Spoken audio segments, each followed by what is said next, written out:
I wanted to introduce Professor Benson Ye for the keynote presentation. Professor Benson Ye is the CEO and co-founder of PaGamO, as well as Bonio Incorporated, and he's also the professor of EE department at the National Taiwan University. I will let him introduce his talk in terms of his abstract, but he has pioneered so many different educational experience and designs. In 2016, he received the highest award for innovators in Taiwan, which is the Presidential Innovation Award. He also developed PaGamO, the first ever multi-student game for any general course in 2013. And that also received the overall award and eLearning award in Wharton for QS 2014 STARS Awards, Reimagine Education, which is the Oscars of innovation in higher education.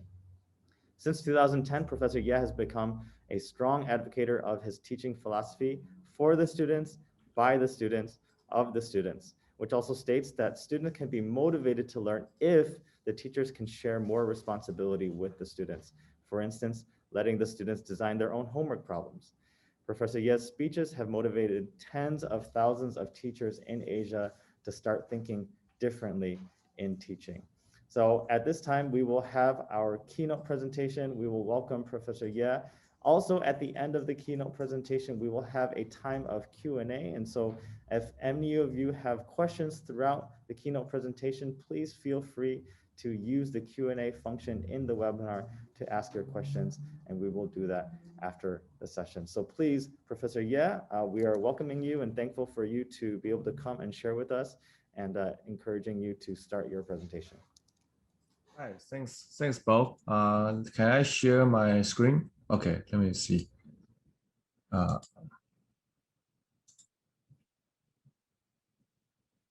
Okay. So, do you see the slides well now? Okay. So, good morning, everybody. It's my pleasure to share with you that what we have been doing in the past. And thanks, Erwin and Isabella. They're very good friend, old friend of mine. Okay, so we haven't seen for quite a years, but I think it's a very big pleasure to get to see each other's online. Okay, so I want to start my talk today. So I think the idea of using gamification, the idea is to let our students learn together, learn happier, and learn better. And I think that's even more important for the COVID-19 situation at this moment, because when students are learning at home and we don't have useful tools to get them engaged. And in that way, I think gamification under certain such circumstances, I think gamification is very important to help students get engaged. So I think I'll quickly introduce how we started all of this. We launched PaGamO. This is the gamification system that we built in the past 7 years, and we launched the system first in my probability course on Coursera.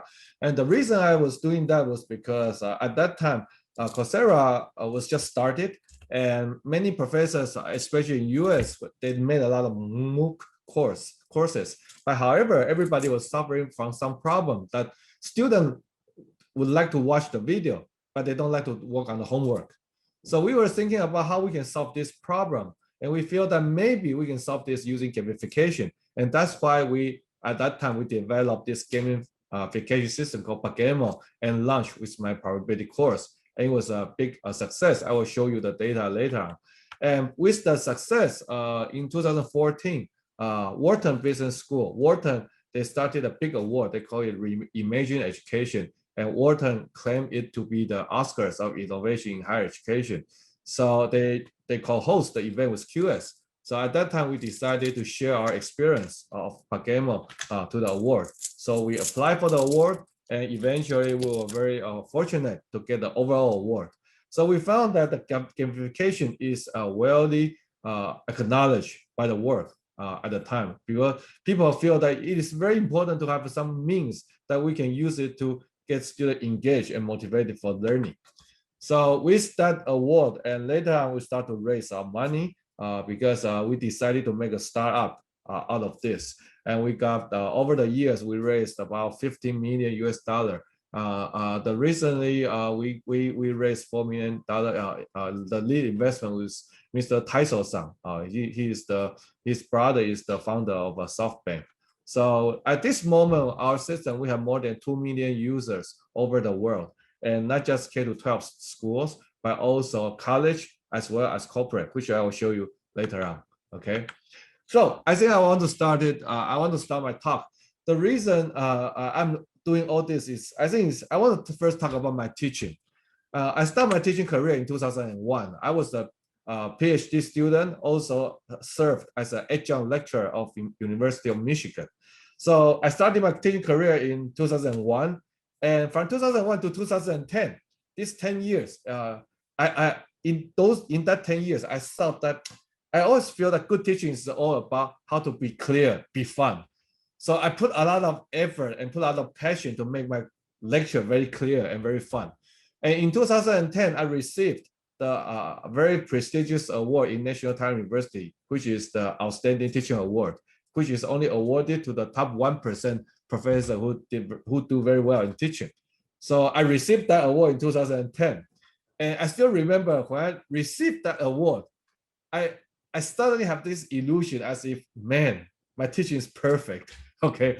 I feel that after 10 years of pursuit of good lecture, being clear and being fun, and I got this award, I feel that my teaching is perfect. And I start to think about, my pursuit in teaching ends now. I have to pursue something else in my life. Okay. So after I received that award from our president of our university, 2 days later, I have a lecture in my class, in my course, which is also in probability. I was teaching my probability. I was giving a very clear and very fun lecture, but all of a sudden I found that there were 3 people back there at the end of the classroom. They will fall asleep. Okay, so 3 students fell asleep in the classroom. Before I received the award, student fell asleep. Okay, but man, after I received the award, I found I thought my teaching is perfect. How can anybody still fall asleep in my classroom? So I couldn't sleep that night because I keep asking myself, if your lecture is so clear and so fun, why people still fall asleep in your classroom? So I couldn't sleep that time. I still thinking about this. Oh, this bothered me so much. All of a sudden in the midnight, I got the answer. I found that if the student have no motivation at all, no matter how fun or how clear our lecture is, the student just wouldn't get engaged. So all of a sudden, I found that being clear and being fun is something basic that all of our lecturers should do well, all of our colleagues should do well. It's just that sometimes our colleagues couldn't even do this well. Okay, so we thought that being clear, being fun is already very good. No, being clear, being fun is basic that all of our instructors should do well. I think even higher pursuit in teaching is how can we get our students motivated and how can we get them engaged. So starting from 2010, I put all of my effort to develop schemes and systems and tools that can help students get them motivated and get them engaged. Okay, and I regard this as a lifelong challenge because when we teach in school, we found that I think a lot of teachers we should have this same observation. Students nowadays, every 3 or 4 years, their brain is totally different. Okay, so some words or some things that you can get them engaged now, maybe 3 or 4 years later, the student 3 or 4 years later, it doesn't work. So you have to keep finding new ways to get your student engaged and give them motivated. So I regard this as a lifelong challenge, how we can get our student motivated and engaged. Okay, so how? So from my 20 years of teaching experience, from my observation, I found that students nowadays are very different from our generation. Forcing them no longer works. So as an instructor, as an educator, we need to find out what do our students care, what do they worry about. If we can find this, then we have the chance to drive them, to get them engaged. So after 20 years, within my 20 years of teaching experience, I've realized that for students nowadays, they don't really care about professors. They don't really care about teachers. They care about peers. They don't care whether professors like them or not, but they really care about how peers look at them. So peer pressure peer recognition can drive our students really hard. So I start to think about, if peer, the recognition can be so powerful, where do we have this, where can we have this kind of peer recognition? And I suddenly realized that when we grow up, all of us like to play game, right? We always, we grow up, everybody likes to play game. And if you analyze a successful game, usually it involves a certain level of a competition. And usually if you do well in the game, your friends, your peers will give you praise. They'll praise you, oh, you are so good. And this kind of peer acknowledgement is what makes this game addictive to us. Okay, so I realized, hey, we like to play game, and it's because there's a lot of peer recognition elements in the game. So that's why at the very beginning, I decided I want to apply gamification to my teaching. Okay, so modern teaching, I should say conventional teaching, what we do in the past is, I said, a lot of teachers, we teach for the sake of our student, but as a teacher, we did a lot of work. So it's for the student, by the teacher, and we want the knowledge can be absorbed by our student, which is of the student. But usually this doesn't work so well. So in my opinion, I think my philosophy is we should do for the student, by the student, of the student. We should create ways for students to take more initiatives in learning. And I think gamification is a very helpful tool, helpful key for this. And it works like magic. So this is the experience I want to share with you. I think the first time I tried to apply gamification to my course is about 12 years ago. I developed a system called BJT Online. It was applied to my probability course, which is a required course in my EE department in National Taiwan University. It's a sophomore course. And why did I do that? The reason I developed this game is because there's a lot of student cheating, a lot of cheating rats in my class. Okay, actually, it's not just in my class. I think it's in general I don't know the case in Hong Kong, but in Taiwan, a lot of students, they copy each other's homework solutions. Okay, but I remember there's once I give the speech in Singapore. I say, oh, student cheats, all student cheats in homework. And then I still remember there's a parent in Singapore. He said, no, in Singapore, student never cheat. Okay, so I was so shocked. And then later the teacher said, no, student cheats. Okay, so this is the thing that we professors always face. Student cheats in their homework. They copy each other's solution. So what do I do? Usually the professors in Taiwan, they when they face this kind of situation, they just give up. They just bear with it.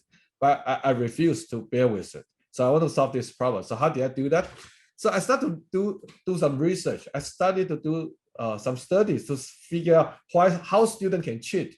It turns out I found that it's all because the copy store next to our university, they sell the solution manual to all textbooks. And we professors usually choose our homework problem from our textbook. So that's why all of our students have the solution manual. So when they encounter this probability problem, if they cannot solve it in 1 minute, they would pick up the solution manual and copy the solution from the solution manual. So I decided to solve this problem. So how did I do that? Actually, at that time, I have a collection of 5 different probability textbooks from 5 different publishers in US. One of the textbook is so rare in Taiwan. Nobody import that book from US. So I decided in that semester, I'm going to choose all my homework problem from that book. And I put a lot of effort into this, trust me. I just not just choosing a rare book, but also I retype every problem, okay? For instance, this guy in the problem description in the textbook, originally his name was Tom, so I will change it to Michael, okay? So this person in the problem description originally is Jenny, I will change it to Susan, okay? So I spent a lot of effort, I retype the problem, I retype the name, and then I publish it on internet. And in 12 years ago, a lot of our students, every department in our college, in our university, every department student, they have their own internet forum. So when I published my homework problem, I started to visit the internet forum to observe the students' reaction. And man, I saw so many students whining on the forum. They keep whining. They say, oh man, this is so difficult. I spent 2 hours and I couldn't even solve one problem, okay? They spent 2 hours and they couldn't get one problem solved. So they keep whining and I just enjoy their whining. So I feel so good. I finally get them to work on the problem on their own. So I keep visiting the forum for the next 6 days. Every day I enjoy visiting the forum, see them whining over that week. And on the 6th day, which is the day before the homework deadline, on the forum, I saw a very strange post. The title, the subject of the post is, can anybody give me the solution manual of this book? So when I saw the name of the book, I was so shocked. Man, this guy figured out the book. He found out which book it is, and he started to ask for solution manual. So at that time, 5 seconds, I saw this. When I saw this post, 5 seconds later, I was so pissed. Okay, because this guy, he had 6 days to solve the problem, but he didn't solve the problem. He used 6 days to figure out which book it is from. Okay, so you can say that this is also a problem solving skill, but man, I was so pissed. So a lot of professors would probably stop here. Okay, a lot of professors say, oh, man, college student is just like that. You cannot do anything about it. But man, I refuse to give up. I still want to conquer this problem. So I quickly realized that it seems that if I use the existing problems from existing books, students would want to look for solution manual. It seems that I need to come up with totally brand new problem, so students wouldn't have this, wouldn't want to look for solution manual. So man, but to design a probability problem well, you have to spend a lot of effort. And throughout the semester, I would need around 120 problem sets. And I only have TA, and I only have one TA. Only one TA and me. TA and me, we only have 2 people. We don't have enough human resource to design 120 problem sets for the whole semester. So 120 problems, we don't have enough human resource. Wait, I have 75 students registered for this course. 75 students, that's a lot of people, a lot of human resource. Who say the homework problem can only designed by the teacher or be assigned by the teacher? Actually, 12 years ago, when I do all of this experiment, I quickly realized my conclusion from my study, from my research is that when you let students design their own homework problem, students would learn even more than just solving the problem you assign to them. Why? Because student, I think this is game theory. Okay, this is a game. In game theory, this is students want to design. If they feel that if they don't design a very difficult problem for their classmate to solve, then their classmate will design a very difficult problem for them to solve. They feel that they're being taken advantage of. So in this game, everybody want to design a more difficult problem, very difficult, very tough, very challenging problem for their classmate to solve. And because of that thought, if you want to design a very challenging problem, very difficult problem for your classmate to solve, then you need to learn the course material well. So that's why all of our students start to study very hard, because they want to understand the theory well so that they can design a very challenging problem for their classmate. So this is what I do. At the very beginning of the semester, I would group the student, 3 people in a group, 3 people in a group, 3 people in a group. So all of a sudden, I have 25 group of students. And every time I finish a chapter, let's say I finished chapter 3, I would announce, I say, hey guys, we just finished chapter 3. Every group design a problem out of chapter 3. So boom, I will have 25 problem sets from chapter 3. And there's no solution manual out there, okay? So each group start to conquer the problem designed by other group. If you conquer more problem, if you solve more problem, you would have more point. This is the map system we have at the time. It looks very primitive, but it works. You will see that there are several group of students. They proceed very far on the map because they solve more problems. And you can also see a group that's left behind because they didn't work that hard. And when we design this kind of system, a very important thing is that we have to realize we have to capture your TA's thought. The TA here, I mean target audience, which is our student. The reason why students don't do their homework, one of the reasons is because when they go home or when they go back to their dormitory, they don't see other people working on the homework. So they don't realize, they don't have the urgency to work on the homework. So that's why we have a very considerate and yet very evil design. Okay, we have the real-time status update. So when students log on the system, they will see, wow, man, group 1 already solved more than 10 problems. Group 2 already solved more than 20 problems, and we only have less than 10 problems. The student would start to work very hard. So this is the peer pressure. But a lot of instructors, they have this concern about, hey, this is competition. Maybe student will have a lot of pressure. Okay, so this is the thing I want to share with you. All of the competition I made was competition in groups, because it is my belief, and also it's from my observation. I found that competition in groups would invoke the collaboration within the group.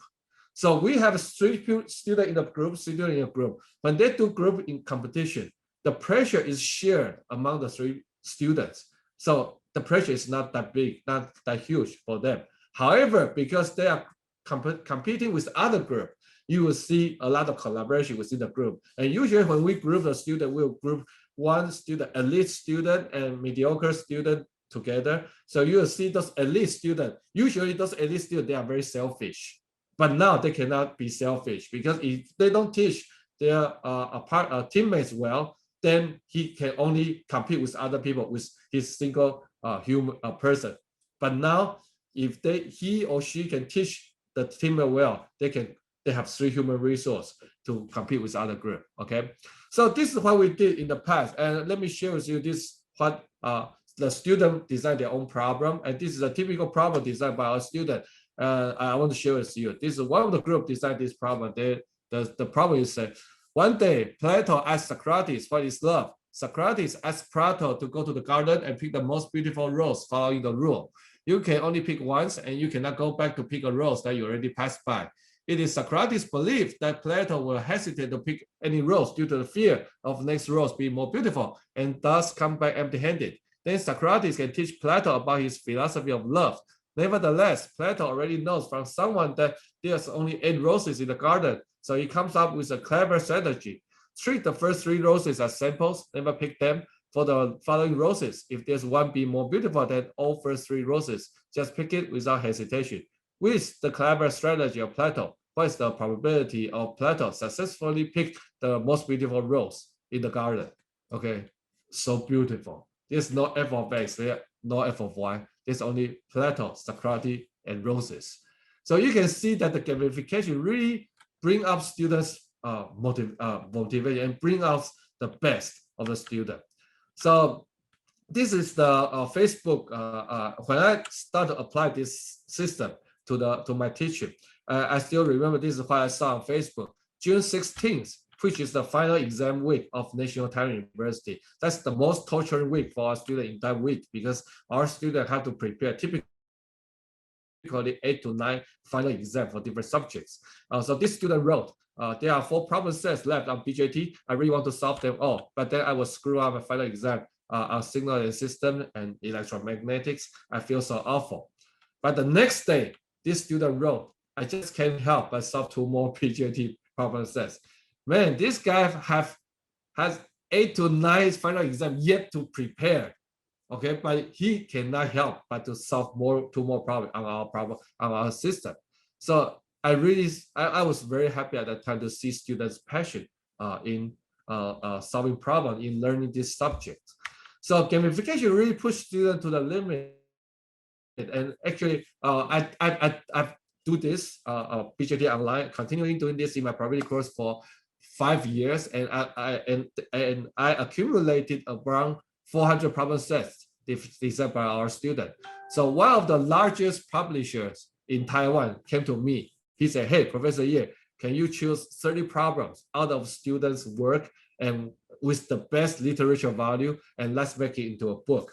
So I said, okay, let's do that. So I chose 28 problems of my student problems with the best literature value, and 2 problems of my own design, which I regard as also a lot of literature value.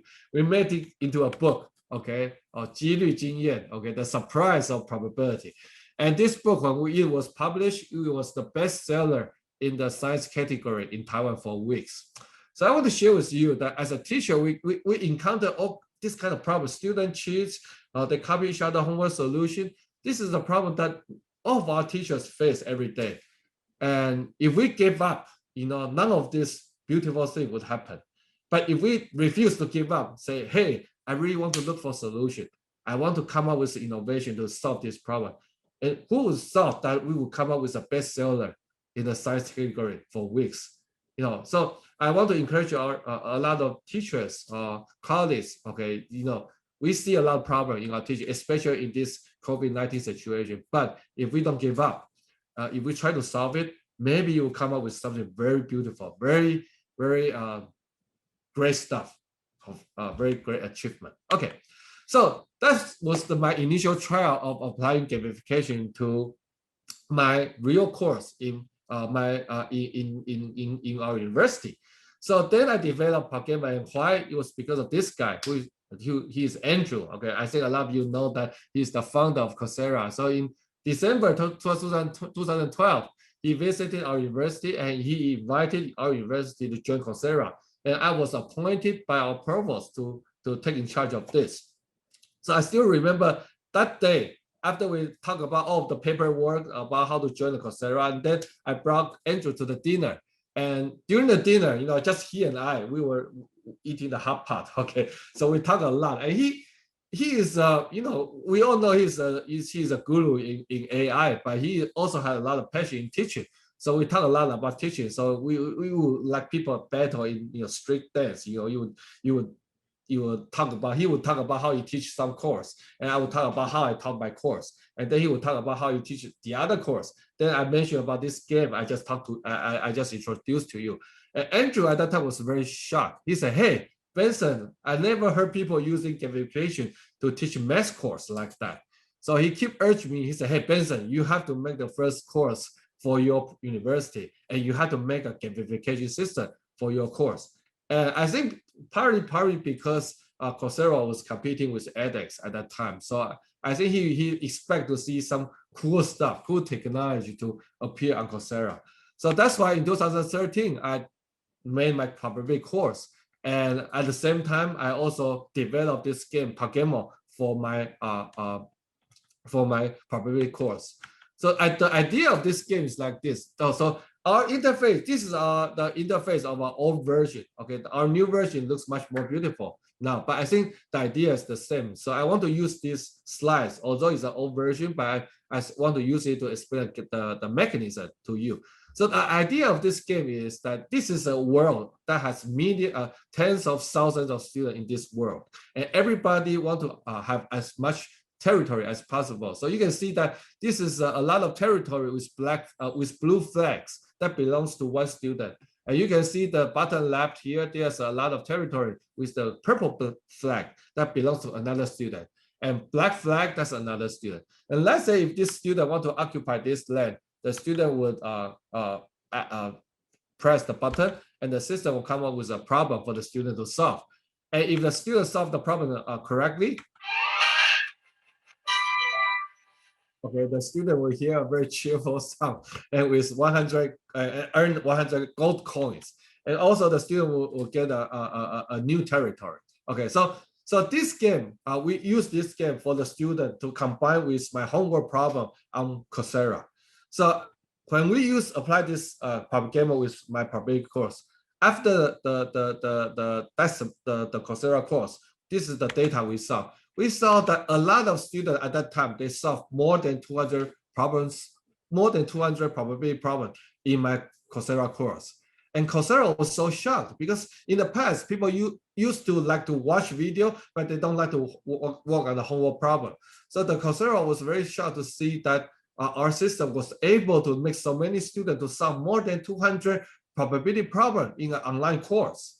So that's why they wrote an article on Coursera blog to introduce how we create this first ever social gaming platform to get students engaged and motivated to solve problem for the online course. So later on, when we received the 2014, we received this big award from Wharton. And we started to think about what else can we do to get students, to get young people even more motivated. And we decided we found that esports would be very important, okay? So what did we do that? Because, I think partly it was the pressure of our president of our university, because when I received that award from Wharton, when I came back, our president he talked to me, he said, hey, Benson, your PaGamO is really cool. And can we use PaGamO to let college students all over the world to have a competition? Then the people will feel to realize that how powerful gamification is. And people would know more about university. So when the president talked, originally I thought that, man, that's the second year of our startup. I was so busy. I really don't have time to deal with that. So I just said, okay. I really didn't really put it seriously. But later I found our vice president keep calling me every day to ask for proposal. Then I realized, man, this is something I need to do, okay? So I started to think about this. If I have to come up with a competition for every college student to be able to participate, what subject should I do, okay? So what subject that every college student can participate? Then I found that, man, calculus. Everybody has to work on calculus in college. So we decided to host the World Cup. 2016, we hosted the world's first ever World Cup of calculus and in the esports version. So this is something I want to share with you. This is a promotion video that we made at the time. And a lot of college students all over the world see this and they register for this game. So this is a very cool video that I would like to share with you.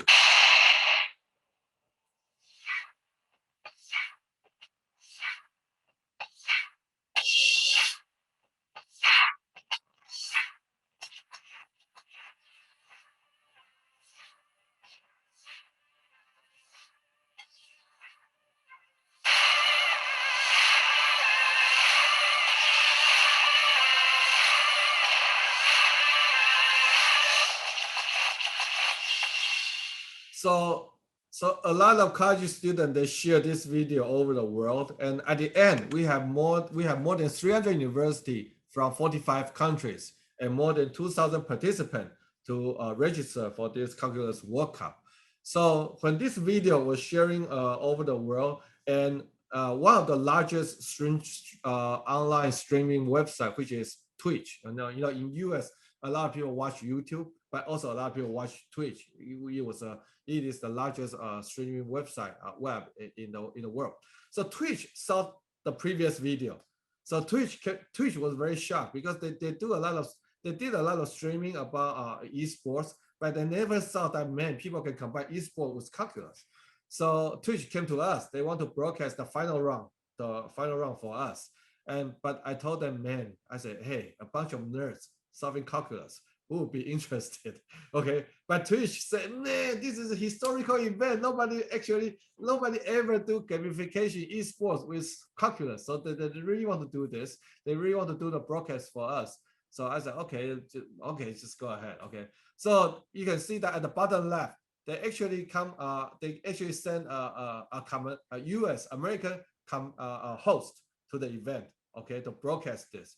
And also the event, we invited a very famous professor from Australia, very famous math professor from Australia to comment the game, okay? So during that day of broadcasting, after the broadcast of the playoff that day, I was so shocked. And Twitch was also very shocked because during that day, we have more than 600,000 people all over the world watching this event. So man, suddenly I realized so many boring people in the world, watching nerds solving calculus. But I was so shocked. I started to realize esports is huge. So many people getting so interested to esports. So that's why we decided to put more effort into this. We make this into a new product line. So we start to host esports event for for government, for school, for university, and for company. So in the next year, we did something very cool. Originally, we have this event for calculus for college students. But next year, we want to do this for K-12 students. So we apply this for K-12 students. Instead of testing them on calculus problem, we testing them on school projects, school subjects, okay? And let me share with you this video. You can see a lot of kids. We have nearly 4,000 kids compete in this event, and this is a playoff. And you can see how engaged, how motivated those students are in this game, okay?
Okay, so you can see that students are very concentrated in solving math problem because of this game. Okay, they don't like math, but they are so engaged to this.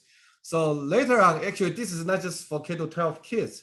Actually, we found that even this approach is also very helpful for college as well as for corporate.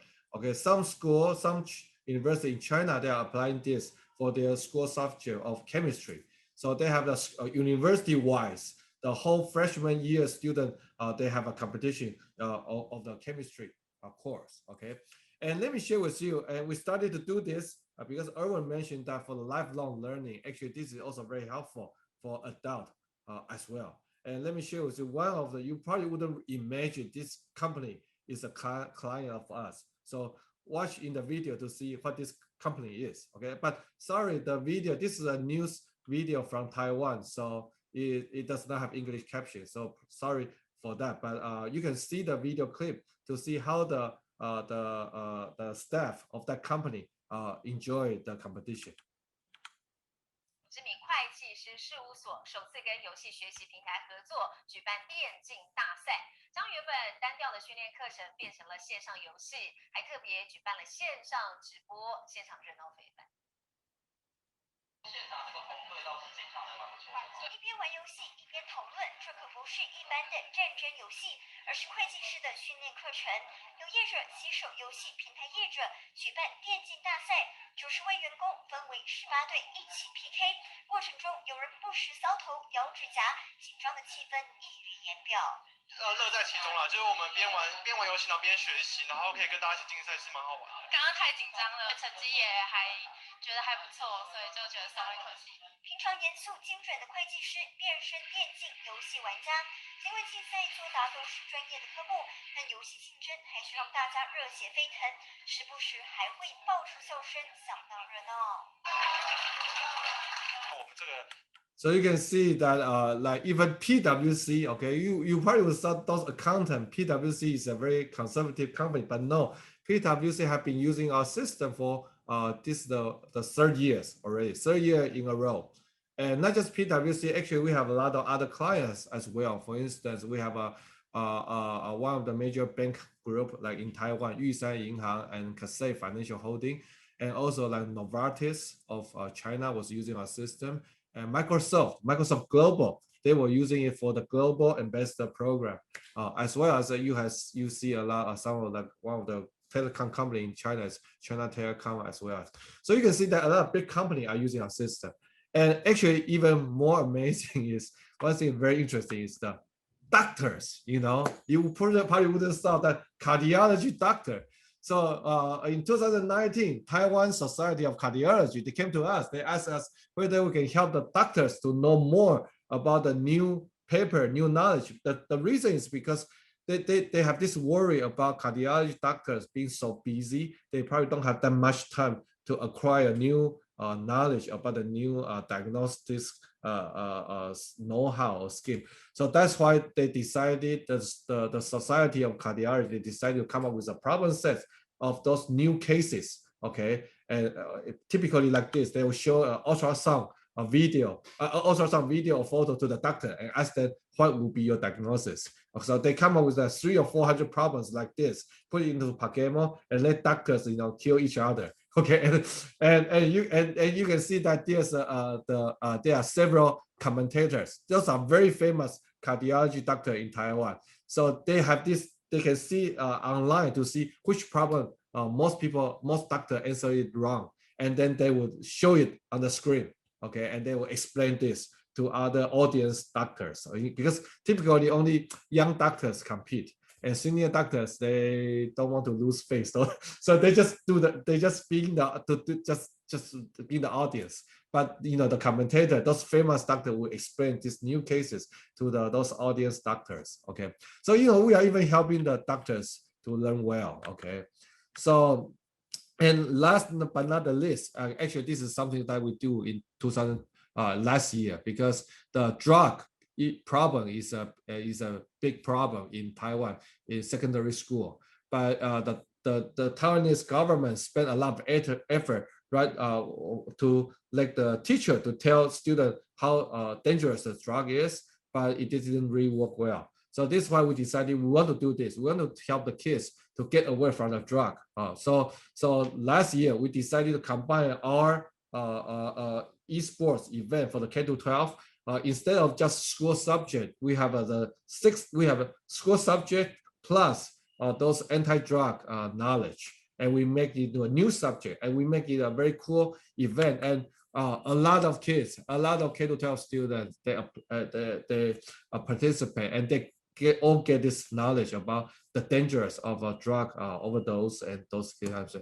And we see more and more kids now, they have this, they're being more cautious when people want to seduce them using a drug. Okay, so I want to do a summary. I think it is my belief, throughout my 20 years of teaching career, I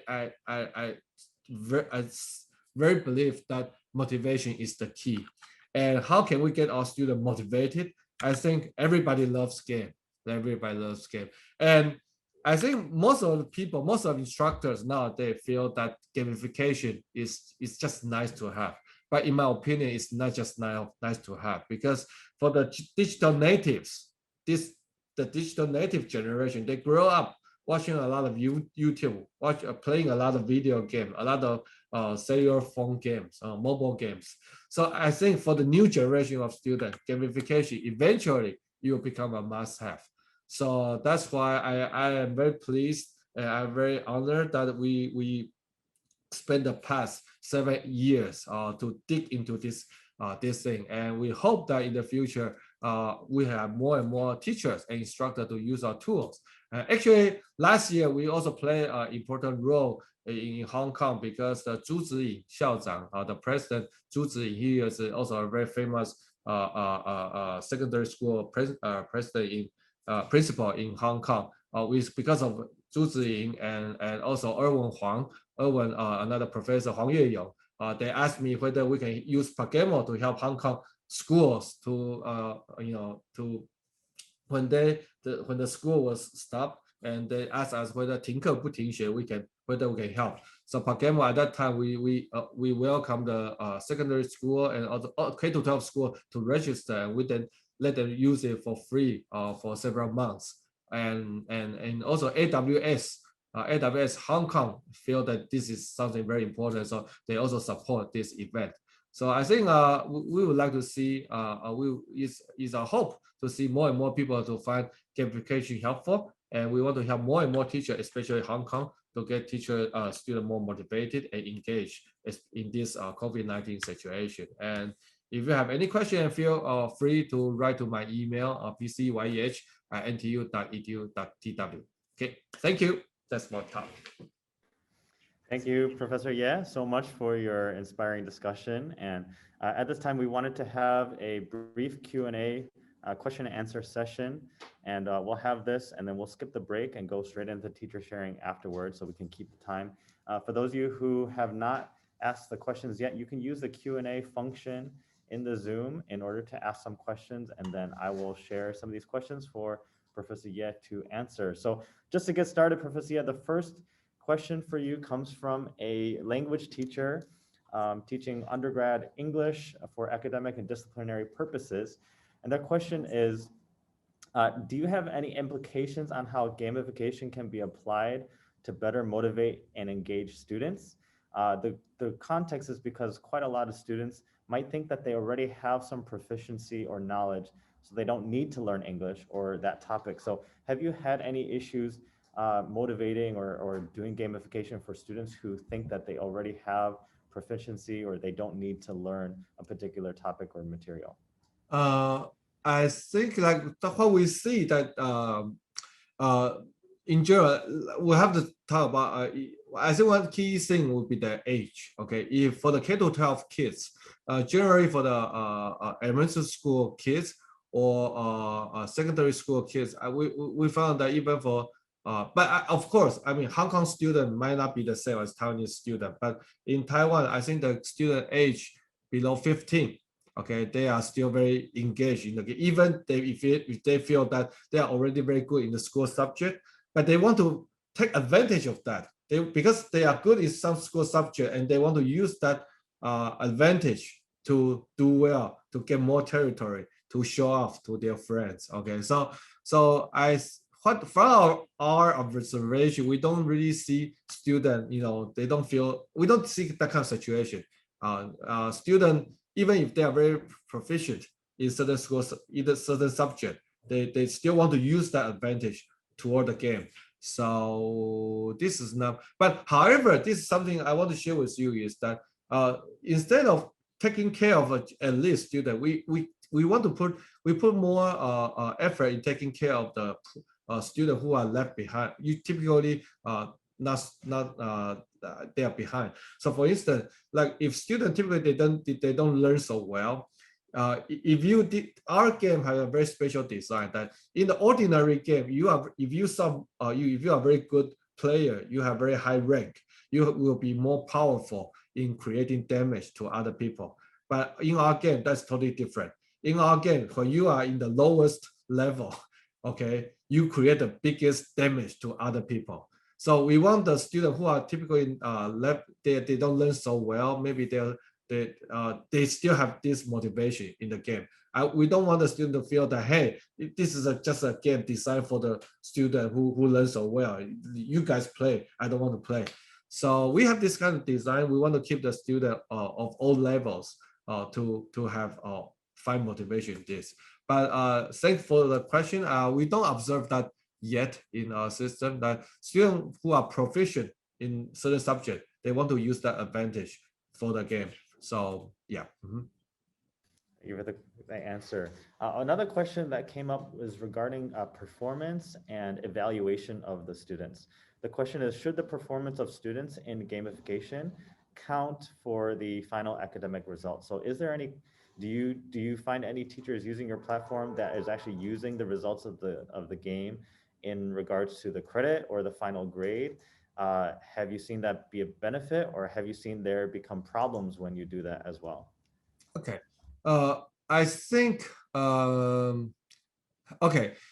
We do see still, because the PaGamO has this function for teachers to compose their what we call mission, which is a collection of problem sets, or to compose it into a mission, and the teacher can publish it in the game to his or her class of students as a game mission. So we do see teachers using this game mission function to let students do it. They will package the homework as a game mission for the student. So students will have more motivation to work on this. So yeah, we do see that.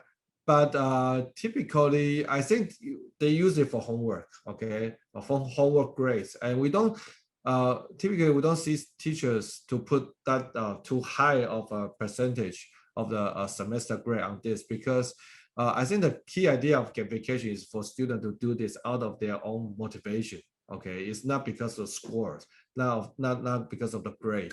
So we don't really see teacher put that much percentage on it. They probably use this for like maybe 10% of to count as a participation grade for the semester, but not significant portion of the grade on this. Yeah. All right, I think we have time for one more question. I think several teachers are asking the question, can they use PaGamO themselves? Is there any fee for the platform? And are they able to utilize it in their own context somehow? Yeah, I think the teachers can upload their own content, and there's some fee to use it, but I think it's still not too much. So if the teacher are interested, we have a local partner in Hong Kong that are working on this. So if teachers are interested in this, feel free to write email to us, and we will forward the email to our Hong Kong partners to help the teachers to use. But I think the key issue is that at this moment in Taiwan, we work with the major textbook publisher in Taiwan, but in Hong Kong, we haven't yet to find the major textbook publisher to work with us. So as a result, just like what Bo said, the teacher probably or the whole school have to upload their own problem sets. Okay, but it's easy. You know, you just upload a Excel file in batch. You can upload hundreds of problems in batch. Okay, but the thing is that 九龙汇基书院, okay, 九龙汇基书院 was using our system several years ago, and I remember when I visited 九龙汇基书院, the teacher of biology told me that he was chased by the student every day to put in more problem, because the student would solve the problem every day and keep asking the teacher, hey teacher, give us more problem. So he said he was under a lot of pressure to put more problem. But eventually he ran out of problem of that chapter. So the teacher decided to upload problem of the next chapter. So the teacher thought that he probably will have more break. Okay, but the next day he found that he saw so many students of his class studying the new chapter in the laboratory, in the library. So the teacher said he never saw his student learn or study in advance. Okay, but he saw his student study in advance just to solve the problem, because he was giving the problem of the next chapter. So I think teacher can certainly upload their own problem. That shouldn't be a problem. And just be aware, students are very addictive. They were chasing the teacher to ask for more problem. Okay, yeah.